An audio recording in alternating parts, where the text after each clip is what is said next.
Greetings, adventurers. This is Lauren, your guild advisor, and I just want to talk about DanMachi's anime moving forward. And I did address it a tiny bit at the end of my cut content and review for episode 12 of season 3, but I want to go a bit more in depth as to the actual productions of DanMachi's previous anime, seasons 1 through 3, Sword of Retori and Arrow to Orion, and where I think we can expect a new DanMachi anime, if we can expect a new DanMachi anime, when and what it would possibly entail, and maybe who I think would be a good fit studio-wise if JC staff were not able to do a season 4 themselves.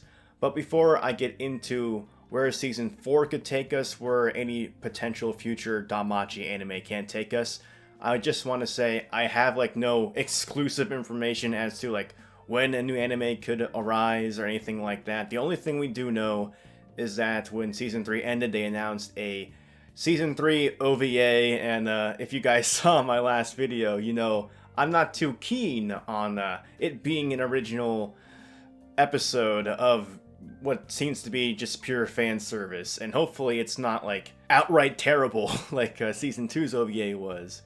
But I don't have my hopes high. I don't think it's going to be that enjoyable. For many reasons that I listed in the last video. And again, the very beginning of this video is going to be about the production of DanMachi's anime from season 1 all the way to this point in season 3. So I'll be putting various timestamps in the video, so if you don't really care about the production of the anime as a whole, through the various directors and what struggles they might have gone through when it comes to JC staff's overall production schedule, if you don't care about any of that and just want to hear about what I think season 4 might be, or what the next anime for DanMachi will be, I'll put a timestamp in the description for that. And also check out my Everything DanMachi video I made a while back.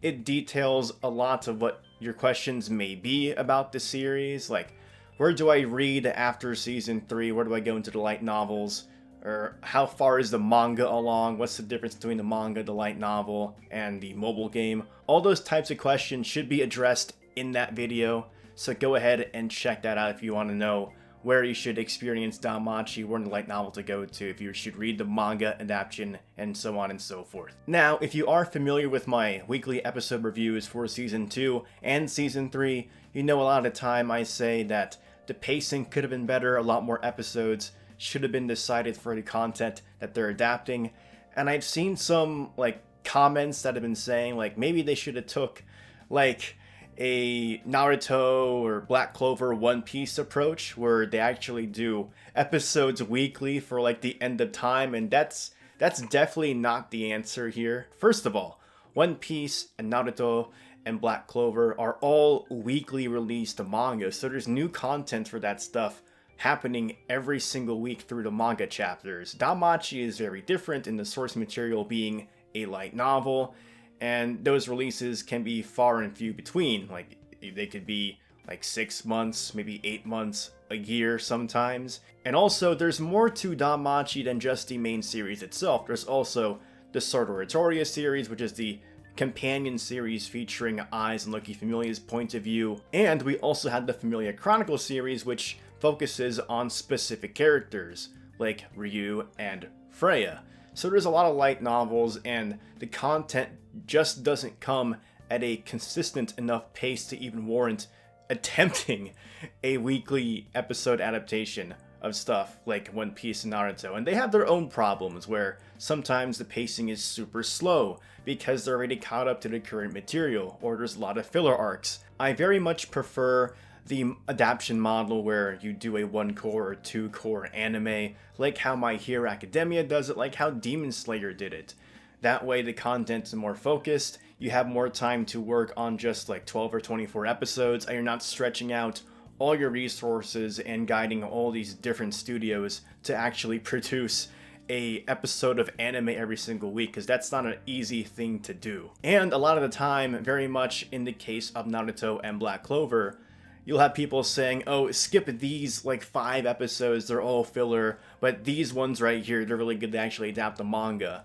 That's a really bad approach, I think, to just adapting material. Why even waste doing filler content if you know the majority of people aren't going to watch it or care about it, why not focus all your production attention onto the actual canon episodes? So I very much prefer the My Hero Academia and Demon Slayer models of just doing like 1 or 2 core adaptations of the main content. In DanMachi's case, the problem isn't the seasonal approach, the problem is deciding how many episodes the content actually needs for a good adaptation. And I've broken it down before, but I think the perfect way to have adapted DanMachi and dividing up its material into episodes would have been like this. Now for season 1, I think it's the best adaptation out of the 3 seasons, and it's pretty much fine for the most part. The only one gripe I have with it is not really giving any attention to Naza's character, because as far as season 1 goes, she probably might have like maybe 30 seconds of screen time altogether, and she doesn't speak a single word during that entire time. And she definitely has speaking roles in the season 1 light novels. And the biggest omission is her side story that's at the back of Volume 4 called Quest, where you learn a lot more about Naza's character. And I thought when they announced the OVA, like, here's the timeline.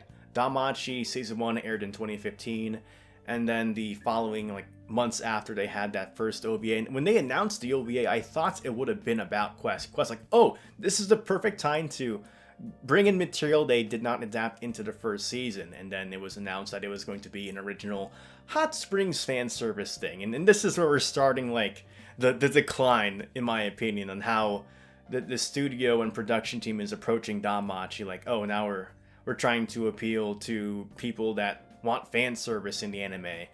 And that's just unfortunate in my eyes, because DanMachi is so much more than just fan service. It gets a lot more serious as the series progresses onward, as you can probably tell with Season 2 and Season 3, and we just keep getting these fan service type OVAs. But yes, that would have been the perfect time to introduce Naz's character through that skipped side story by adapting it as an OVA after Season 1. We didn't get that, and that would have made the process where she's a lot more involved in Season 2 not as jarring to anime-only viewers, because, like, the first few episodes of Season 2, you're like, who is this? I guess she was in the background in Season 1, but we never really got to meet her. So I thought that would have helped quite a bit. And then as for Season 2 as a whole, it really should have been just those 2 arcs, War Game and the Haruhime arc.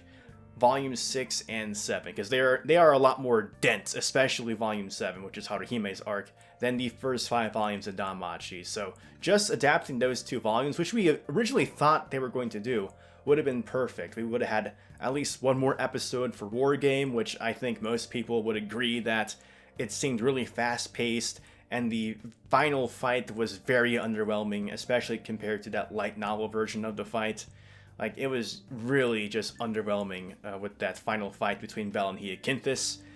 And then the Haruhime arc could have been fleshed out a tiny bit more with that other extra episode, because they adapted the last 2 episodes for Season 2 from Volume 8, and it was just, like, the last 100 pages of Volume 8, which is, like, one of 5 different stories in Volume 8 that we never got adapted into the anime.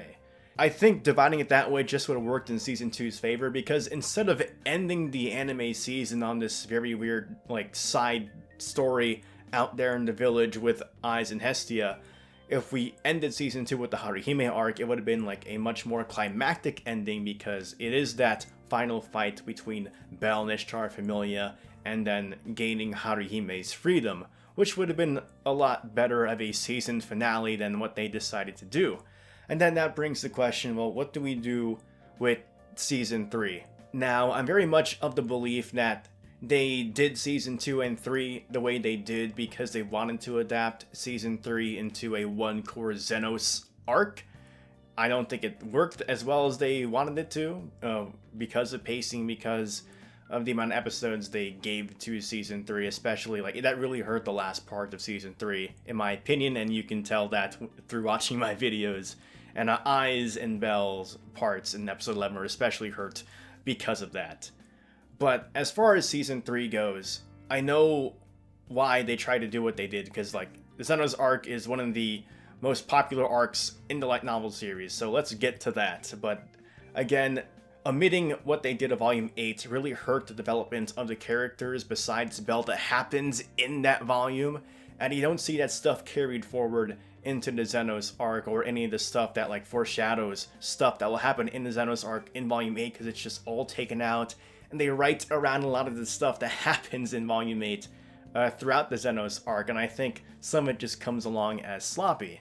So again, how do we adapt Season 3 in a different way where we can still incorporate Volume 8? And my answer to that would have been, in an ideal scenario, it would have been Season 3 having 2 cores, meaning 24 to 26 episodes, and that would have been Volumes 8 through 11. Now, what dividing Volumes 8 through 11 into 2 cores allows them to do is, of course, adapt the rest of Volume 8 they didn't do with Season 2 and how they approach that, which allows them to develop the characters like Welf, Lily, Aina, Seer, and Mikoto.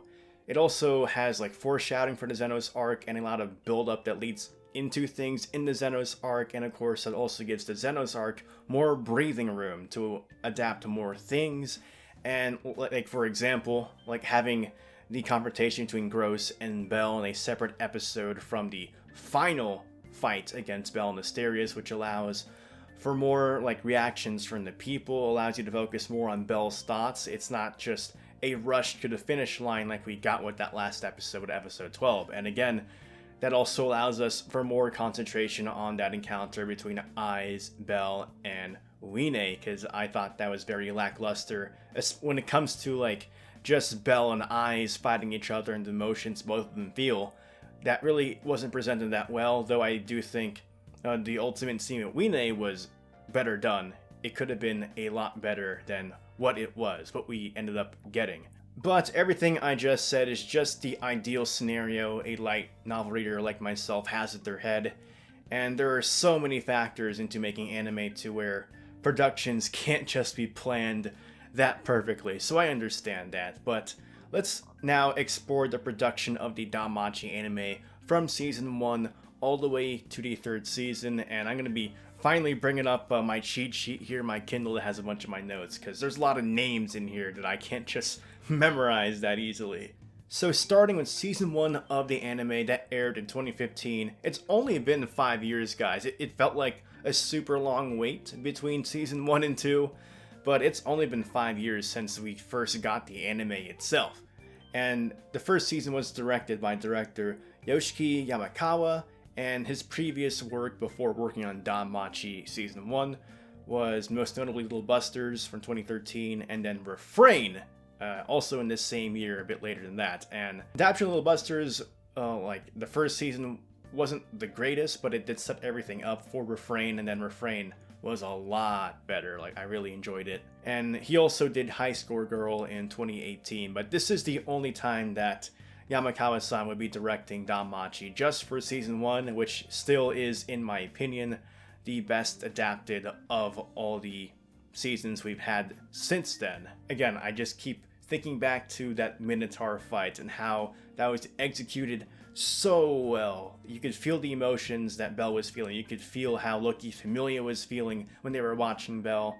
Like, it's a very emotive battle, and I really don't think you get anything like that in Season 2 or Season 3, especially with Asterius versus Bell, and especially Eyes. And part of the reason why we didn't get a Season 2 announced like quickly is because I believe that at the time when we had the first season of DanMachi, Volume 8 was just releasing, so if they announced a second season right away, they would quickly just run out of material right after that. So that's one explanation for like the period between Season 1 and 2.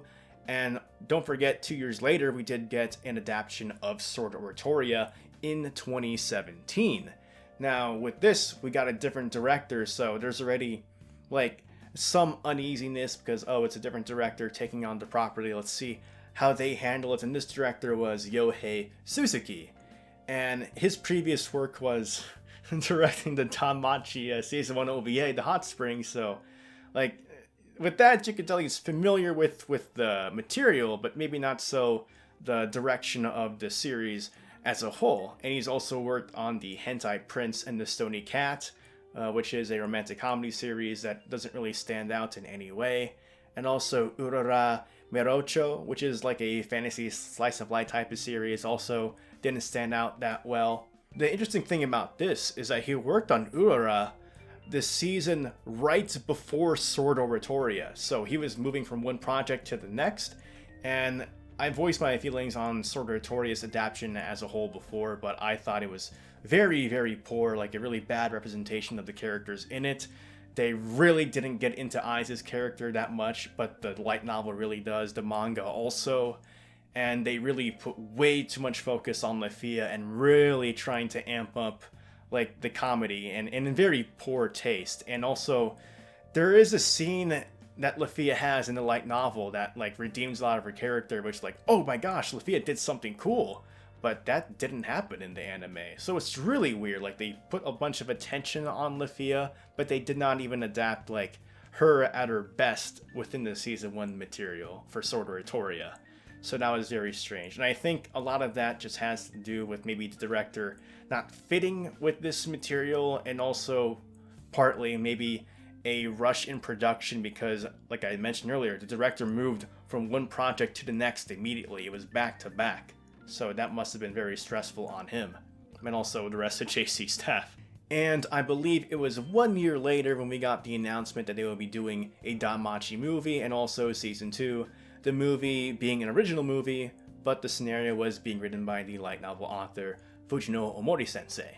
And then came 2019 where we got the Era the Orion movie first, which was directed by Katsushi Sakurabi, and his previous work involves Flying Witch, which is a slice of life type series from 2016, and also Heaven's Memo Pad, which is a mystery type of anime in 2011, and those are received pretty well. I liked Flying Witch myself. And he also worked on that one anime that doesn't exist, according to Type Moon fans, which is Tsukihime, though keep in mind that that is from 2003, so a lot of time passed between him directing Tsukihime in 2003 to Era the Orion in 2019. That's about 16 years.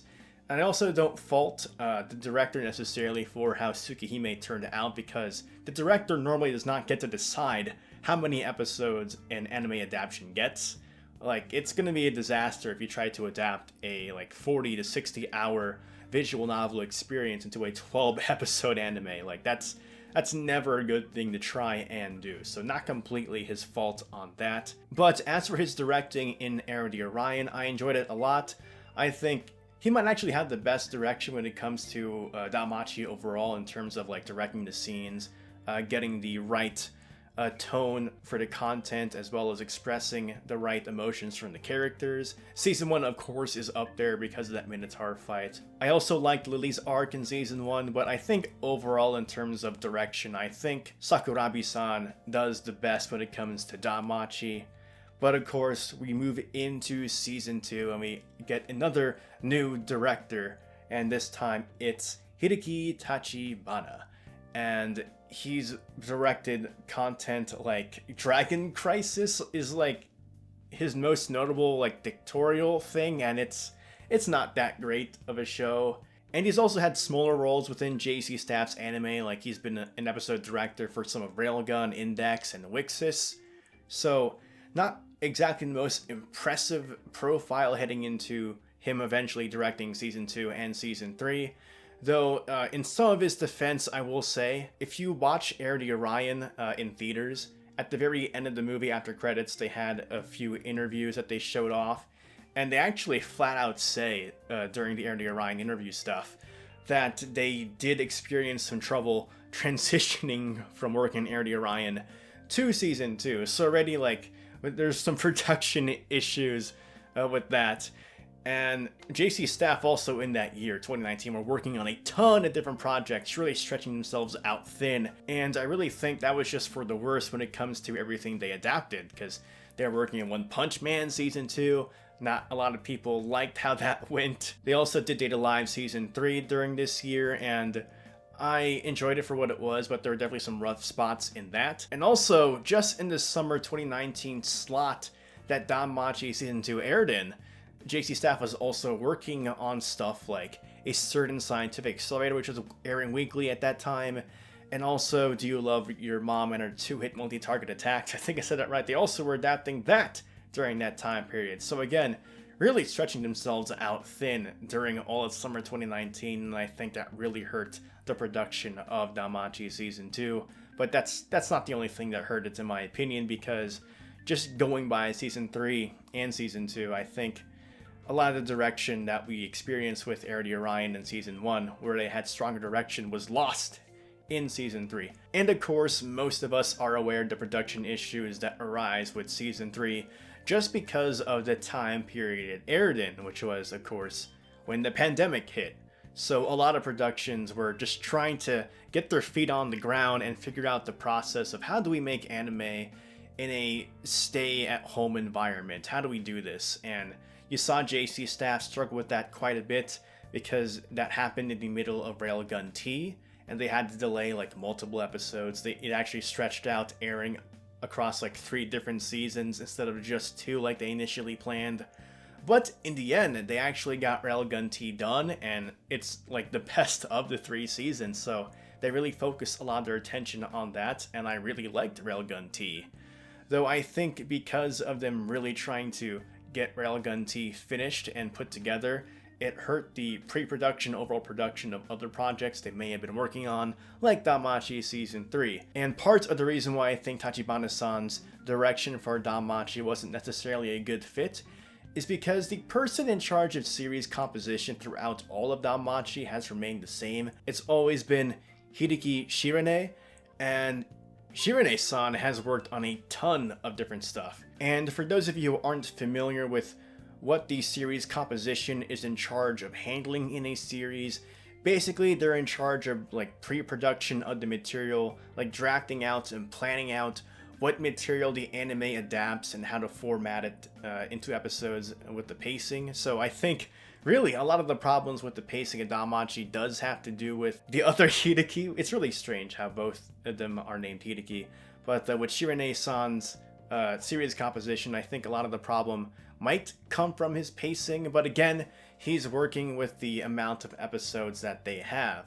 But again, I want to stress like the different directors, like the series composition, the person in charge of dividing up the series and exactly what to adapt into which episodes has remained the same, but the director has always changed. And if the director for Season 1, I believe, had a stronger direction, if I think Season 1's direction was stronger than the seasons after it, and if the person in charge of series composition is the same between all of this, then maybe it is an issue of maybe the director not necessarily having the strongest direction when it came to the new director in Sword of Retoria, or the new director when it came to Season 2 and Season 3. One will never know like exactly what their production process was, but all I can say is that I vastly preferred the direction and how things were handled with Season 1, and also Arrow the Orion, how they were able to convey character emotions much better than I believe they were able to with Season 2, Season 3, and Sword of Retoria, and also just their depiction of the characters themselves. I think Arrow the Orion and Season 1 did a better job at that. Now let's get into discussing the future of the DanMachi anime itself. Now we do know that the last known DanMachi anime that we're getting that was announced is that DanMachi Season 3 OVA with that bathhouse visual with Eyes and Hestia, which again, you know I'm not fond of these fan service type things, especially when we know that there's been skip content from the light novels, so it almost feels like a slap in the face. But forgetting all of that, where do we head down here? Do I think that JC staff is the most likely candidate to continue animating DanMachi? Yes, it's very much likely that is the case, but it's not out of the blue for like animation studios to change with properties. We've seen that with how Attack on Titan's been handled with studio. Used to be working on Attack on Titan, then it moved to MAPPA, and with One Punch Man, we've seen it moved from Madhouse to JC staff for Season 2. So it's not completely out of line for the production committee to be deciding to have a different studio work on the property.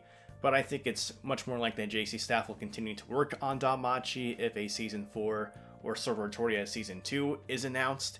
I don't think it's going to be for the foreseeable future because JC Staff seems to be slotted with a ton of things within this upcoming year.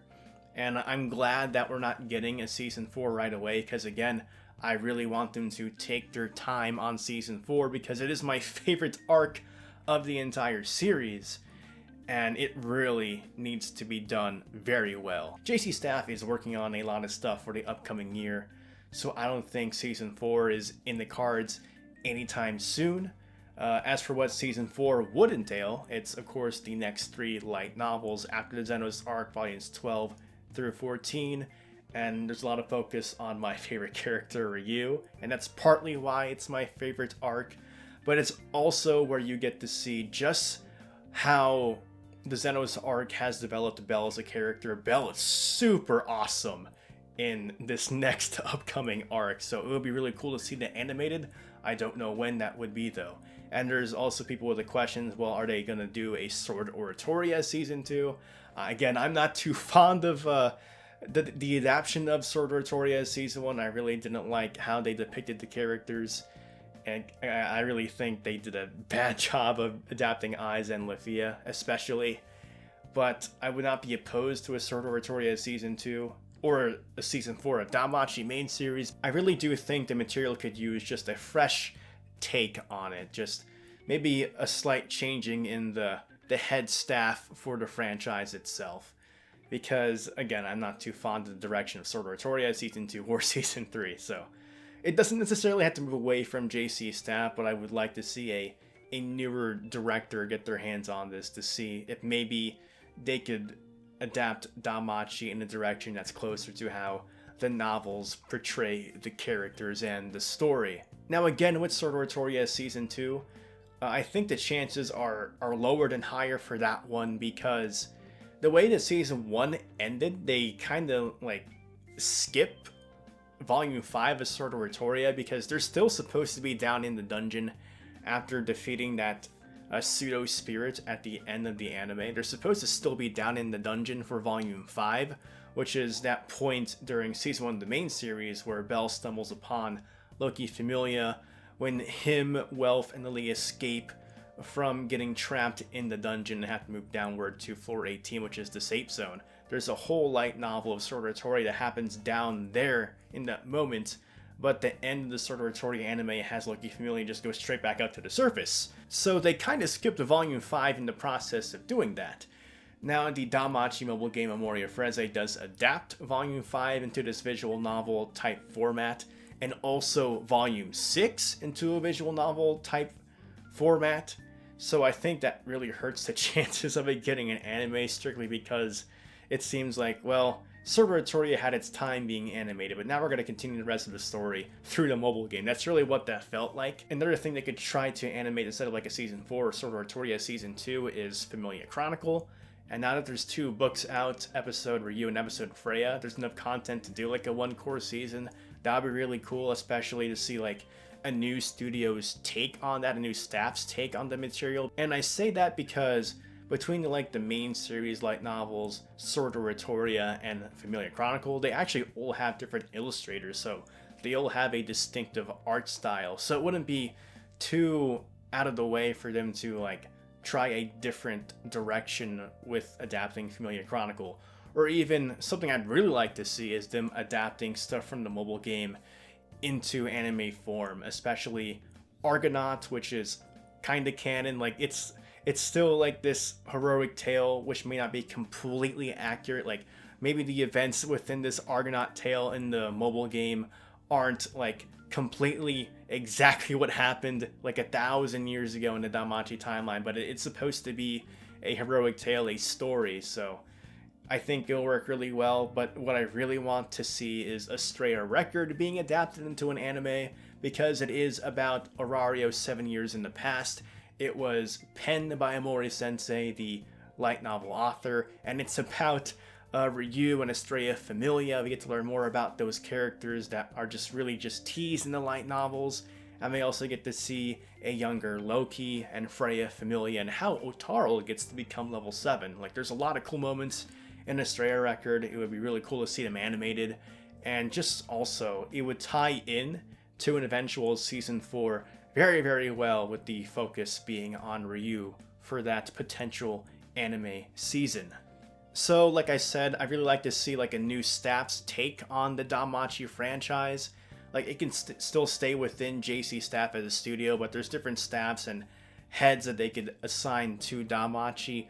But if DanMachi were possibly being like done by a different studio entirely, there are a few options that people might have in mind. Like, what if Bones did it? Like, I don't think that's realistic, because Bones just has their hands full just going all in on My Hero Academia.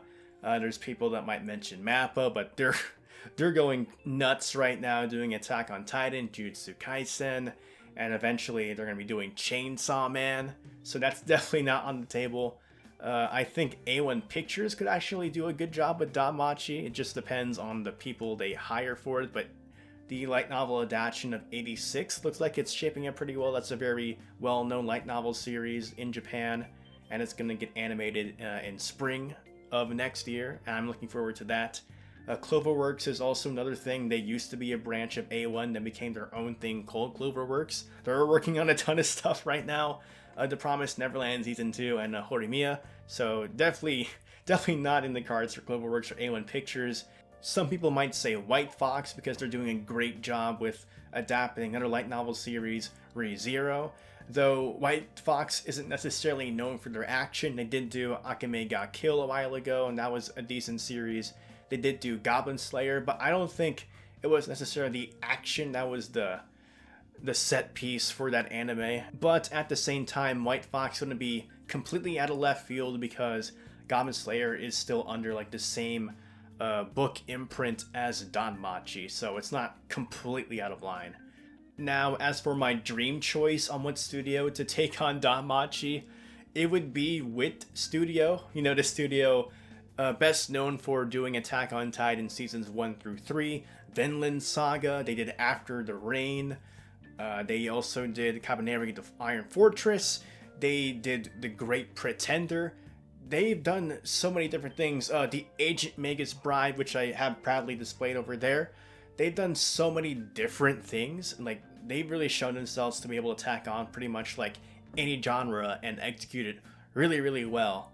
But it's really a pipe dream to think that Wit Studio would take on DanMachi. But again, this is me dreaming. And then as for like the director, I actually do have someone in mind. It's the director of Grimgar of Fantasy and Ash, which I think is a very underrated anime. But the director, he is Ryosuke Nakamura. Nakamura-san is that he not only directed Grimgar, he's also credited with the series composition. So again, like the pre-production of deciding what content to adapt into what episodes, and also being the sound director and also in charge of the script. He's tackling like all those different roles in Grimgar, and I think it became a better project because of that. The reason why I like Grimgar so much is because it's just so much more grounded than even DanMachi with these characters. Like, it's a much more quote-unquote realistic take on if characters were just transported into a fantasy setting. Like, they're not immediately overpowered, they're struggling to even fight a goblin, and the show also tries to humanize the goblins, kind of similar in a way to how DanMachi Season 3 trying to humanize the Xenos. So I think it will be a very familiar subject matter for Nakamura-san, and I am just also a big fan of him just showing a lot of the characters' emotions and developments through just like subtle character moments, and I think he does it very, very well, and I think those skills would translate so well into adapting DanMachi. But that's the dream scenario. That's never ever gonna happen. Like Wit Studio taking on DanMachi under the direction of Nakamura-san. That's just never gonna happen. That's a lot of my thoughts on DanMachi's anime heading into the future. How I thought DanMachi's anime should have been structured from season 1 all the way to here in season 3. What my opinions were on like the various directors and what the possible production issues might have been throughout all of DanMachi's time being animated into a series. So we'll just have to see down the line where DanMachi goes. Well, if it is going to get more anime, how long it will take until that's announced, like what studio and staff is going to work on the anime, all that is just questions in the air. The last stuff we're going to see animated right now that's announced is that Season 3 OVA, which is going to be a real struggle for me to watch after everything that's transpired so far. So those are my thoughts on the future of the DanMachi anime. I'm curious on what your thoughts are. Like, do you think my suggested scenario on how the series should have been structured fits a lot better? Like, what would you like to see animated next? Would you like to see a change in staff? Like, who would you want to work on DanMachi if you could pick any studio, any director? I'm very curious about all of that. And this is probably going to be my last video until after Christmas. So I just want to wish all of you guys a very Merry Christmas and enjoy the rest of the year. And then hopefully look into the new year with fresh and new eyes. And hopefully it's going to be a much better year than this one has been, because it's been a struggle. Thank you guys for watching this video. Go ahead and comment down below on your thoughts about the series. And if you want to see more DanMachi content, go ahead, like this video, subscribe to the channel, follow me on Twitter, and join the Discord. And as always, continue enjoying your time adventuring Mario and the dungeon. This is Lauren, your guild advisor, signing out. 渦を巻く雨雲から差し込んだ